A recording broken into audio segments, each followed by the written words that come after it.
Bonjour, eh bien, écoutez, je vais mettre déjà un peu de chauffage pour que la buée s'en aille, parce que là, ça va être un peu trouble. Comme est trouble la météo depuis un certain temps, on est plus dans le gris que dans le soleil. Et ça fait un moment que ça dure. Alors là, aujourd'hui, c'est un petit peu plus clair, donc j'en profite pour filmer un peu. Bon, bah, j'ai encore des vaches en pastoralisme qui sont là et en bas j'en ai une trentaine au total et tout est prêt pour les rentrées s'il y a de la neige dans les 2 jours qui viennent, ce qui est annoncé mais qui n'est pas sûr. De toute façon ça semble pas être une grosse chute de neige. En fait tout est prêt.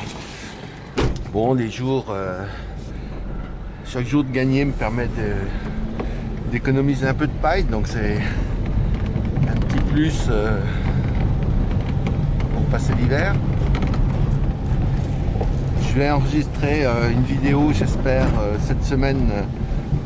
Faut que je m'y mette pour vous montrer le programme de suivi du bilan fourrager. C'est-à-dire que tous les 15 jours, je fais un point et je sais à peu près où j'en suis.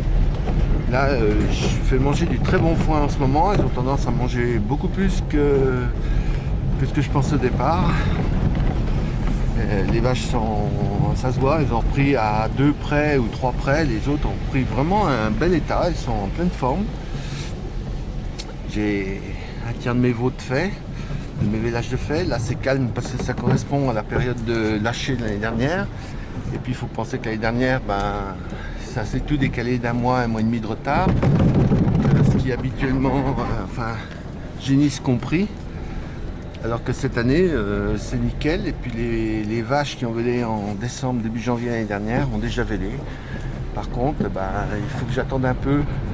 Parce que j'ai une série de primipares qui doit revenir maintenant. Et puis j'attends la suite. Voilà, j'arrive au deuxième lot. Elle, il y a plus de retardés. Mais on voit pour les connaisseurs, les vaches ne sont pas à plaindre. Alors je rassure tout le monde, les râteliers là, elles s'en font tomber au début parce que ça retombe par les côtés.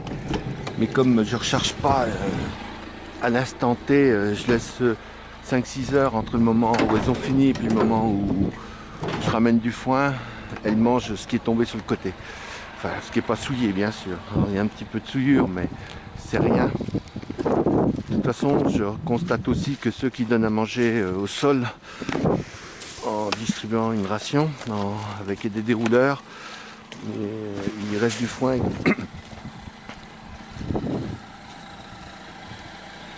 Voilà. Même cette vache-là qui était maigre il y a 15 jours, 3 semaines, elle commence à reprendre tout doucement. Et ce lot-là, je remets une petite ration de mêlée parce que c'est celles qui n'avaient pas eu trop.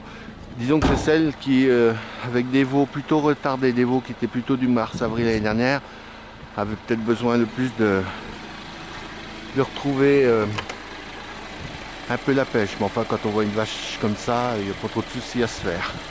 Elle a bien mangé, ma grosse. Bon, pour ceux que ça choque, je rappelle une énième fois que les vaches ont des onglons sont faits pour pincer la terre pour pousser, pour que ça puisse servir à détruire les ronces en particulier et qu'à privilégier l'herbe. C'est la nature et que c'est vrai que les tours de râtelier sont un peu difficiles. Et je vais aussi vous montrer une chose, je pense que ça va se voir là, c'est qu'en fait quand elles vont pâturer, vous voyez, elle passe pas à l'endroit le plus propre, le plus sec du chemin, mais elle passe systématiquement sur le côté. On voit très bien là, sur le côté droit du chemin. Et elle a que le leu. Et là, le chemin, il reste propre, alors que la partie qui est plus terreuse est dévastée. Elle marche dessus, quoi. Voilà, on finit le tour. Là, ce sont les triticales, ils ont bien changé, ils sont beaux. Sauf qu'il y a des trous de sangliers sous les arbres, là-haut, dans du bois. À gauche, il y en a... Ils font ça par vague, une fois un solitaire, une fois une harde d'une douzaine de cochons. Donc je viens tous les jours essayer de de Perret s'ils sont là pour faire venir les chasseurs, mes neveux. Et puis, mais le problème c'est que ils sont là une fois tous les... Enfin, je les surprends une fois par mois. Donc, je les ai vus 3-4 fois depuis le mois d'octobre. Et c'est vrai que c'est un petit peu compliqué parce que j'ai pas quelqu'un avec moi tout le temps. Bon, là, ils y sont pas.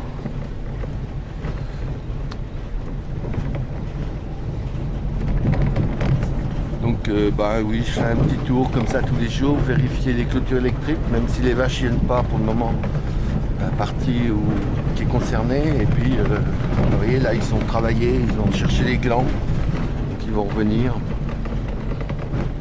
Il y a des sangliers absolument partout et toutes les parcelles sont touchées, ou presque. Je dois avoir 3-4 parcelles sur 30. Quand je dis parcelles, c'est des petites parcelles cadastrales. Parce que comme on a gardé les haies, qu'on a un bocage, nous il y a des parcelles, un nombre considérable. Là il y a un énorme trou. Donc voilà, c'est le tour. Bon, ce matin ça se lève un peu, je vais pouvoir faire des vidéos. En parlant de vidéo, je voudrais faire une belle vidéo aussi de présentation de la ferme. J'ai commencé de prendre en main mon drone, ce qui est bien, mais comme j'ai pas beaucoup de temps. Et oui, il vous dit, mais j'ai un double problème. Le programme, je filme dans une qualité supérieure et ma version de programme pour faire le montage ne prend pas cette qualité-là parce que c'est une version ancienne. Donc j'ai déjà un petit souci d'actualisation du programme. Et puis la deuxième chose, c'est que c'est le temps. Faire un tiers des vélages et faire pratiquement toutes les génisses, puisqu'il ne reste plus que 2 sur 16 en 3 semaines, c'est bien. Mais à mon âge, c'est un petit peu plus contraignant. Alors là, vous voyez, il faut avoir des petites astuces de conduite. C'est-à-dire, pour éviter que ça patine, comme ça patouille ce matin, il faut toujours essayer de garder un angle par rapport à la pente pour pouvoir se relancer si ça se met à patiner et pas rester bloqué. Donc, une petite astuce.